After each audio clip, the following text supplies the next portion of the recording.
কি বলতে হবে? আলহামদুলিল্লাহ কোসেন কেউ ইনশাআল্লাহ কোসেন। অনেক সুন্দর পড়া পড়েছে, অনেক সুন্দর পড়া পড়েছে আমাদের আবু সাঈদ। ওই একটু দুষ্টুমিও করে ভালো, খুব সুন্দর চেহারাও খুব ভালো, দেখেন আপনারা খুব হ্যান্ডসাম চেহারা। তো আসলে মন খুব ভালো, ওর একটু চঞ্চল কিন্তু মন খুবই ভালো।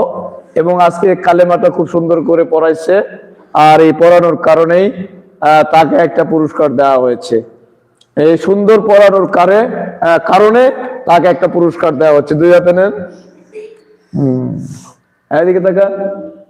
এর জন্য সবাই দোয়া করবেন, আল্লাহ যেন ওর যেমন চেহারা সুন্দর, আর পড়া যেন আরো সুন্দর হয়, এবং ভবিষ্যৎ ও যেন দিনের অনেক বড় আলেম এবং খাদেম হিসেবে আল্লাহ যেন কবুল করে। বলি মাশাআল্লাহ। হ্যাঁ, যান।